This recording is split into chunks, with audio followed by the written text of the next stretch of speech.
The gate agent looked at my boarding pass, looked at her screen, and then looked at me with the specific pity reserved for people who are about to have a very bad day. "I'm sorry, ma'am. This flight closed 20 minutes ago. Boarding ended at 6:40. "That's not possible," I said. "It's 6:52. My flight leaves at 7:35. She turned her monitor toward me. Delta 1187 to Los Cabos. Scheduled departure 7:35 am. Actual boarding door closed 6:40 am. Because the flight had been moved up nearly an hour due to a mechanical swap 2 days earlier. An update sent by email and text to every passenger on the reservation. Every passenger except me? I checked my phone right there at the counter, hands shaking slightly, and there it was, an email from Delta sitting in my inbox, time-stamped 2 days earlier, subject line, "Your itinerary has changed." I hadn't opened it. Why would I? My mother had booked and managed the entire group reservation for this trip, 6 seats, 1 confirmation number, her card on file. I trusted the boarding pass she'd forwarded me. I had no reason to check my own inbox for updates on a flight I wasn't even the one managing. That's shock number 1. Here's shock number 2, and this is the part that still makes my stomach drop when I think about it. While I was standing at that counter, my phone buzzed with a photo in our family group chat. My sister Devin, my brother Kevin, my mother Patricia, and my stepfather Roger, all 4 of them, grinning from their seats on the plane. Row 14. The caption from Devin read, "Wheels up, see you at the resort." Slowpoke face blowing a kiss. They were already on the plane. My plane. The one that had left without me 45 minutes before its printed departure time, and not one of them had called, texted, or so much as mentioned that the schedule had changed. Quick question before I keep going, because I genuinely want to know, have you ever had a group chat go quiet right when you needed someone to actually answer it? Type yes below if you have. I promise this story gets a lot stranger than a missed flight. My name is Nora Calloway. I'm 36. And this is the story of the trip my family took without me, and everything I found out because a total stranger, a woman I'd never met before in my life, gave up her seat on a plane so I wouldn't be left behind twice in one day. To understand why that missed flight felt like more than bad luck, you need to understand what this trip actually was. It wasn't just a vacation. It was billed as one, Grandma Odessa's 80th birthday celebration, Los Cabos, 5 nights, all the grandkids together, but underneath that framing was something with real financial weight attached to it. My grandfather, Walt Calloway, built a small chain of diners across central Pennsylvania starting in 1979, 4 locations by the time he died in 2019, each one doing steady, unglamorous business. Eggs, meatloaf, bottomless coffee, the kind of place regulars had been coming to for 30 years. When he passed, he split ownership of Calloway Family Diners LLC 3 ways, evenly among his 3 grandchildren, me, Devin, and Kevin, with our mother, his daughter-in-law, managing day-to-day operations until we were all established enough to take on more active roles. Walt's will was specific about one thing: any sale, merger, or major restructuring of the LLC required unanimous written consent from all 3 of us. Not a majority, unanimous. He'd written that clause in himself, according to our family attorney, because he'd watched 2 of his own brothers destroy a family hardware business over a 2-to-1 vote in the 1980s, and he never wanted that to happen to us. For 5 years, the diners just ran. My mother handled operations. Devin, who'd gotten her real estate license in 2021, occasionally grumbled that the diners were dead money compared to what she could be doing with her share if it were liquid. Kevin mostly stayed out of it entirely. He worked in it in Pittsburgh and treated his ownership stake the way most people treat a savings bond they forgot they had. Then, in March of this year, a regional restaurant group called Brightleaf Hospitality made an offer to buy all 4 Calloway locations outright for $2.4 million. The offer came through Brightleaf's regional director for the Mid-Atlantic, a man named Cal Ferris, who my mother described after their first call as unbelievably easy to talk to, the kind of guy who just gets it. He'd apparently found the diners through a market scan Brightleaf ran looking for stable, family-owned chains with long operating histories and undervalued real estate, the kind of properties that look unremarkable on paper but sit on land worth more than the business itself. The Harrisburg location, in particular, occupied a full corner lot that had appreciated considerably since 1979, something none of us had thought much about until Cal pointed it out. I want to be clear that I wasn't automatically against selling. I loved those diners. I'd worked summers at the Harrisburg location as a teenager. I knew half the regulars by name. But I also understood that 4 aging properties with thin margins weren't going to run themselves forever, and $2.4 million split 3 ways after debts and taxes was real money. I told my mother in a phone call in April that I was open to discussing it seriously, but that I wanted to see the full financials, get our own attorney to review Brightleaf's offer independently, and make sure we weren't leaving money on the table. That was the last time anyone brought the sale up to me directly. For 3 months. I found out later, and I mean much later, after most of what I'm about to tell you had already happened, that the sale conversation hadn't gone quiet at all. It had just gone quiet around me. Devin, it turned out, had been negotiating with Brightleaf's regional director, a man named Cal Ferris, since May, 3 separate calls I wasn't looped into, pushing for a faster close. Kevin, who I'd assumed was as out of the loop as I was, had actually had lunch with Devin in June, where again, this all came out later. She told him the sale needed to happen before the end of Brightleaf's fiscal year in September, or the offer would drop by at least 15%. A claim that, as I'd eventually learn, wasn't quite what Cal Ferris had actually said. None of that was visible to me in July, though. What was visible to me was an email from my mother, sent 2 weeks before the Cabo trip, with the subject line, family time plus a little business, nothing heavy. It mentioned, almost as an aside in the 4th paragraph, that since we're all going to be together anyway, it might be a good time to finalize a few things with the diners, just so we're not dragging this out into the fall. I responded asking what specifically needed finalizing, and whether I should bring anything, documents, a copy of Walt's trust, anything.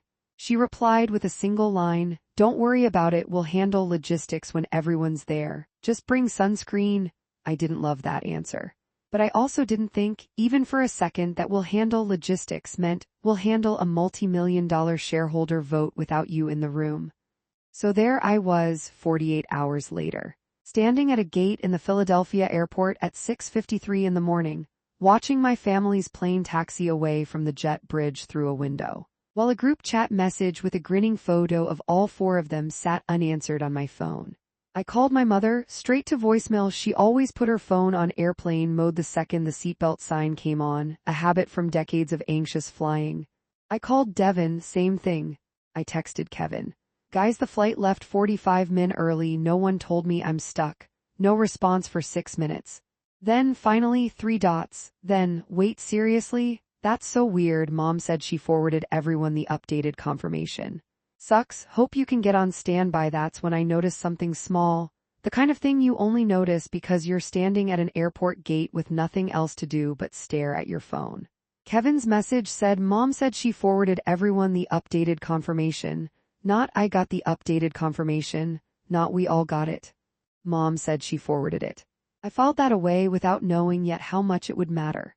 I spent the next hour and a half doing the thing every stranded traveler does, standing in a rebooking line, watching the departures board like it might change through sheer force of staring, calculating whether I could afford a same-day walk-up fare that was quoting at $890 one way.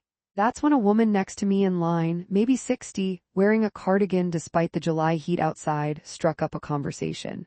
Her name was Carol Ann Ostrowski, and she was flying to Cabo too on a later flight, the 11:15, for what she described as a very overdue solo trip, first one in 31 years of marriage. Don't ask. I must have looked like a wreck because at some point she asked what was wrong and I found myself, a total stranger's cardigan sleeve away, explaining the whole mess, the flight, the family, the diners, the group chat photo. She listened without saying much, which I appreciated more than advice would have helped. At one point she asked what the diners were called, and when I told her Callaway's, she said she thought she might have actually eaten at the one in Carlisle once, years ago, on a road trip with her late sister, and that she remembered the pie case more clearly than she remembered most of that entire year of her life. It was such a small, unrelated thing to say, but it steadied me more than I expected, hearing a stranger hold a piece of my grandfather's diners in her memory like it mattered. When we got to the counter, the agent told me the 11:15 flight, Carol Ann's flight, was fully booked. No standby seats available. And the next option with any real availability was a 4:50 p.m. flight connecting through Houston, landing in Cabo at nearly 11 p.m., missing the entire first day and most of the welcome dinner my mother had planned. Carol Ann, standing beside me, said something I didn't expect. Take my seat. I'm sorry, on the 11:15. I'll take the Houston connection instead. I've got nothing but time today and you've clearly got somewhere you need to be. She was already pulling up the airline app on her phone. I raised 3 kids. I know what it looks like when somebody's trying to get back to their family before something happens without them. I tried to argue. I offered to pay her the fare difference. She waved me off, said only, "Buy me a coffee at the gate and we'll call it square," which felt absurdly small compared to what she was actually giving up. An entire day of her long-awaited solo trip, rerouted through a different airport, so a stranger could make it to Cabo on time. I've thought about Carol Ann Ostrowski more times in the months since than I can count. Not because she solved anything for me, she didn't. She just made it possible for me to get there in time to see what was actually happening with my own eyes, instead of hearing a filtered version of it secondhand, days later, over the phone. I made the 11:15 flight.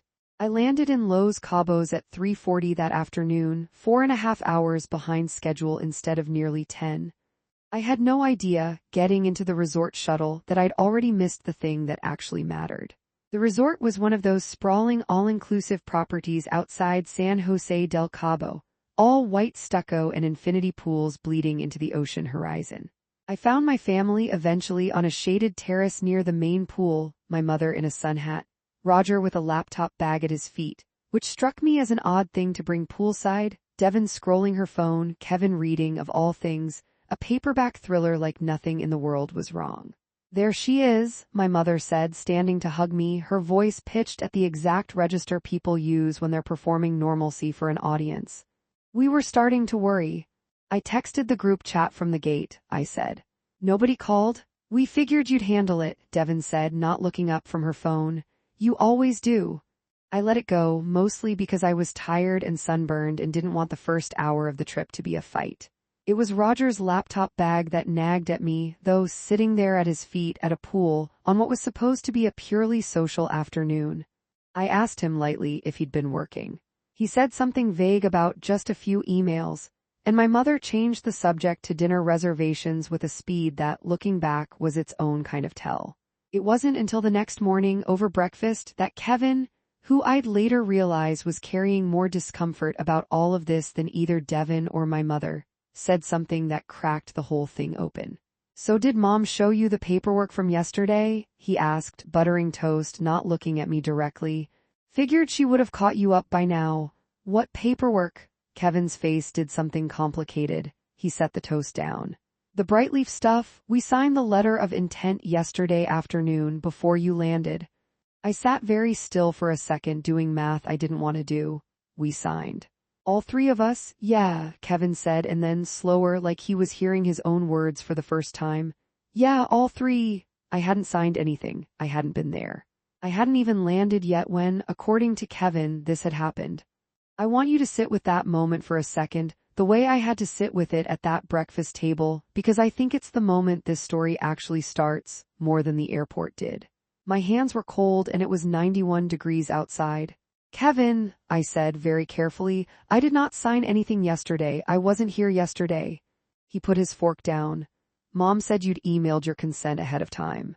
Some kind of, I don't know, a proxy thing? Roger had a document with your signature on it. I didn't really look that closely. Honestly, it was just a formality by the time I signed my part." I found my mother 40 minutes later on the terrace outside her suite, and I asked her directly, "What document did Roger have with my signature on it?" She didn't deny it existed. That was the first thing that told me how bad this actually was. She didn't say, "What document? There's no document." She said, "Nora, it's not what you think. It's just we needed to move quickly. Brightleaf's window was closing, and I knew deep down that you supported the sale. You told me in April you were open to it." "Open to it isn't the same as signing a legal document I never saw." "Roger handled the paperwork side," she said. "He's the one you should really be asking." Roger, the laptop bag by the pool. Suddenly that detail wasn't odd anymore. It was exactly explained. I found Roger in the resort's business center an hour later working on that same laptop, and when I asked him directly, "What is the document? Where did my signature come from?" he didn't get defensive right away. He got tired, like a man setting down something heavy he'd been carrying for a while. "There's a limited power of attorney," he said finally. From your grandfather's estate reorganization back in 2020, when your mother had signing authority over minor administrative matters while the trust was being finalized. It technically wasn't revoked when the trust closed. I used it to countersign the letter of intent on your behalf, as a formality, with every intention of having you review and formally ratify it once you landed. A power of attorney from 4 years ago, I said slowly, that you used to sign a $2.4 million business sale without telling me it existed, let alone that you were using it. He didn't have a good answer for that. Nobody in that business center did. Here's where the story stopped being about a missed flight and started being about something with actual legal teeth. I called Marisol. No, wait, this isn't that story. I called a different attorney, a corporate and estates lawyer named Preston Aldana, someone Walt had used decades earlier for the original Diner Trust, whose name I still had from a folder of old paperwork I'd kept after Grandpa died. I got him on the phone from my resort room that same evening, laptop open, trying to keep my voice level while my family had dinner without me 2 floors down. Preston asked me to send him everything, the letter of intent Roger had countersigned, the original 2020 power of attorney document, and Walt's trust language regarding the unanimous consent clause. I didn't have any of it yet. But Kevin, guilt clearly gnawing at him by that point, quietly forwarded me copies from his own email the next morning without telling Devin or my mother he'd done it. Preston called back 2 days later, and the first thing he told me reframed everything. That power of attorney expired, he said, as a matter of law the moment your grandfather's trust formally closed in November 2020. There's a closing letter in your own file, signed by your mother, acknowledging the trust's termination and the end of all interim signing authorities. I have it in front of me right now. Your stepfather either didn't know that or knew it and used the document anyway. He walked me through the closing letter line by line, over the phone, reading the relevant paragraph twice so I could write it down. All interim fiduciary and signing authorities granted under this instrument shall terminate automatically and without further action upon final distribution of trust assets. Final distribution had happened in November 2020, per the accompanying accounting statement Preston pulled from his own archived files. Whatever Roger believed he was holding, legally, it had been an inert piece of paper for almost 4 years. Layer 1, I thought, there it was. Not just Devin's impatience, not just a missed flight, an actual expired legal instrument used to fake my participation in a multi-million-dollar transaction. But Preston wasn't done. There's something else, he said. The letter of intent itself has a clause I want you to look at closely. Section 4, the purchase price allocation. I found it. Section 4 broke the $2.4 million purchase price down by category: real property, equipment, goodwill, and buried near the bottom, a separate $180,000 line item labeled Consulting and Transition Services, payable to designated advisor. Who's the designated advisor? I asked. There was a pause on Preston's end, the kind of pause lawyers make right before they hand you something they know is going to hurt. According to the exhibit attached to the letter, he said, it's a firm called Ferris Bridgepoint Consulting. Cal Ferris, your sister's contact at Brightleaf, is listed as its sole owner. I sat with that for a long time before I understood the full shape of it. Cal Ferris, Brightleaf's regional director, the man Devin had been negotiating with since May. The man whose 15% drop deadline had pushed everyone toward a rushed closing, had a side consulting firm that stood to collect $180,000 out of the sale, structured as a fee that would come off the top of the purchase price before the 3 of us ever split the remainder. I asked Preston the obvious question, was that legal? It could be, technically, if it's fully disclosed and all parties consent to it, he said. Consulting fees on business sales aren't unusual. What's unusual is a corporate buyer's own employee owning the firm collecting the fee, especially if the sellers weren't told about that relationship before agreeing to the price allocation. I asked Devin about it directly that same afternoon on the resort's back patio, away from everyone else. I showed her the exhibit. I watched her face go through about 4 different expressions before she settled on defensive. Cal disclosed that to me weeks ago, she said. It's not some secret. It's a standard transition consulting arrangement. It happens on deals like this all the time.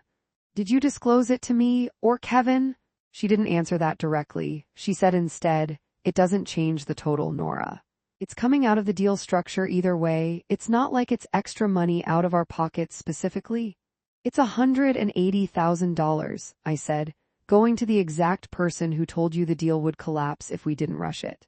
That's not a coincidence, Devin. That's a motive. She didn't have an answer for that either. And for the first time in this entire trip, I watched something crack in her, not guilt exactly, not yet, but the first flicker of realizing she might have been played just as much as the rest of us, by someone she'd trusted because he was easy to talk to and always picked up the phone. I want to slow down here, because I don't think Devin was some scheming villain twirling a mustache over a spreadsheet. I think she was 39 years old, watching her real estate commissions dry up in a slow market, carrying a mortgage on a house she and her husband had stretched to afford, looking at a stagnant diner business she genuinely believed was dead weight, and she found a smooth-talking buyer's rep who made urgency sound like opportunity. That's not evil. That's a person under financial pressure, making a bad call because someone skilled at making bad calls sound reasonable got to her first. That doesn't excuse forging my participation in a business sale. It explains why she was so easy for Cal Ferris to move quickly, and why she never stopped to ask the one question that would have unraveled the whole thing sooner. Why does the deal collapse if it isn't signed by a specific Tuesday in July, during a family vacation, conveniently timed around a flight schedule change nobody flagged to the one sibling most likely to slow things down and ask hard questions? Because here's the piece that came together 3 days later, and it's the piece that made me the angriest of anything in this whole story. Preston's paralegal, digging through the airline correspondence at my request, found the original Delta confirmation email, the real one, sent to the reservation holder, my mother, on the day the group flights were booked back in May. It listed all 6 passengers correctly, with the original 7:35 a.m. departure time. The schedule change notification, moving the flight to 6:40 boarding, had gone out via automated email and text to every passenger's individual contact info on file, including mine. Except mine wasn't actually mine. The phone number listed for my seat on the reservation wasn't my cell number. It was a Google Voice number created 3 weeks before the trip that forwarded to nowhere, no voicemail, no live number, just a dead end. And the email address on file for my seat wasn't my real email either. It was a near-identical variant, 1 letter off, an address that had never existed until it was created to sit quietly on that reservation and swallow every notification meant for me. Someone had deliberately routed my own flight change alert away from me. Preston traced the Google Voice number's creation timestamp and associated recovery email. Through a subpoena, Kevin, of all people, voluntarily helped facilitate once he understood what had actually happened. Since the account had been set up from a device on our family's shared home Wi-Fi network back in Harrisburg, the network Roger paid for and administered. Roger had created the number. Roger had created the decoy email. Roger, not Devin, was the one who'd made absolutely certain I wouldn't get the flight update in time, because Roger understood, better than anyone else in that family, that I was the one who'd insisted on reviewing financials independently, the one who'd want a lawyer looking at Brightleaf's offer before anyone signed a thing. Roger needed me distracted, delayed, anywhere but at that resort terrace when the letter of intent came out. I confronted him about it on the 4th night of the trip in the resort's nearly empty bar, both of us too tired for performance anymore. He didn't deny it. He looked, honestly, relieved to stop pretending. "I've been managing your mother's finances since we got married," he said. "Her half of everything informally for 6 years. I've watched those diners barely break even for 3 of those years. I genuinely thought that if I could get this deal closed fast, cleanly, before you had a chance to slow it down with lawyers and independent appraisals, everyone would end up better off. You included. I told myself I was doing you a favor. You forged a legal document," I said. "You rerouted my mail so I wouldn't know my own family's flight left without me. That's not a favor, Roger. That's a decision you made about my life without asking me because you'd already decided you knew better than I did." He didn't argue with that. He just looked, for the first time since I'd known him, genuinely old. What happened after that wasn't fast, and it wasn't cinematic. Preston filed a formal notice on my behalf voiding my participation in the letter of intent on grounds of forged consent and an expired power of attorney, which meant, under Pennsylvania law and the explicit unanimous consent clause my grandfather had written into the trust, the entire sale agreement was unenforceable without my genuine signature. Brightleaf's legal team, once informed, quietly distanced themselves from Cal Ferris's undisclosed consulting arrangement within a week. He was placed on leave pending an internal review, and the $180,000 line item vanished from every subsequent draft of the offer. The sale itself didn't collapse entirely. Over the following 4 months, we renegotiated it properly, all three of us together, with our own independent attorney reviewing every page, no rushed deadlines, no mysterious phone numbers. Preston brought in an independent commercial appraiser, a methodical man named Terrence Whitlock, who spent 2 full days walking all 4 properties, and whose final valuation came in meaningfully higher than the number Roger had accepted on our behalf back in July, largely because Terrence weighted the Harrisburg Corner lot's land value the way Cal Ferris privately had, but had never disclosed to us.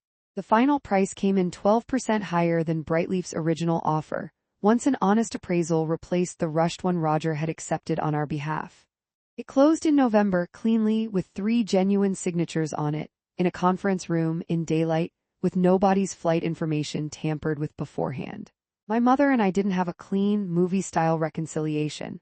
She told me eventually that she'd known about the power of attorney being reused, though she swears she didn't know about the fake email and phone number until I showed her the subpoena results. A claim I believe about 60% of the time, and doubt the other 40%, and I've made a kind of uneasy peace with never knowing which percentage is true. Roger and my mother separated in December. I don't know if that's permanent, and it isn't really my business to guess. Devin and I talk again, carefully, mostly about the diners, which we still co-own and which are, against all odds, doing slightly better this year than last. Kevin, oddly, is the one I trust most now. The brother I used to think of as checked out turned out to be the one who quietly handed me the truth the moment he understood what it actually was. I still think about Carol Ann Ostrowski sometimes. I got her number that first day at the gate, and I sent her a bottle of wine when the sale finally closed with a note that just said, "Thank you for the seat and for not asking me to explain why I needed it so badly." She wrote back a single line, "That's what the seat was for." People ask me when I tell this story what the actual lesson is. Don't trust your stepfather with a laptop bag at the pool. Always read your airline confirmation emails. Those are true technically, but they're not really it. Here's what I actually think looking back. My family didn't leave me behind at that gate because they hated me. They left me behind because it was easier than including me, easier to move fast, easier to avoid a hard conversation, easier to let someone else's confidence stand in for the diligence they didn't want to do themselves. Nobody in my family sat down and decided to be a villain in my story. They just decided, one small convenient choice at a time, that my presence was an obstacle rather than a right. I think about my grandfather sometimes, writing that unanimous consent clause into his trust back before any of us were even paying attention, because he'd watched what happens when 2 people decide a third person's voice doesn't matter enough to wait for. He built a small protection into the paperwork because he understood something about people that none of us wanted to admit about each other. That convenience, left unchecked, will always try to write someone out of the room. I made it to Cabo eventually, 4.5 hours late, thanks to a stranger who didn't owe me anything and gave up a piece of her own long-awaited trip anyway. That's the part of this story I hold onto more than the lawsuit paperwork or the forged documents. Somewhere in the middle of my own family trying to leave me out of the room, a woman I'd known for 40 minutes decided I belonged in it. If your family's ever left you at a gate, literally or otherwise, I hope you find your own Carol Ann. And I hope when you do get where you're going, you ask every single question you need to ask, no matter how inconvenient it is for everyone who left without you. Thanks for staying with me through this one. Let me know in the comments if you've ever had a stranger show you more kindness in one day than your own family did in a year. I have a feeling I'm not the only one.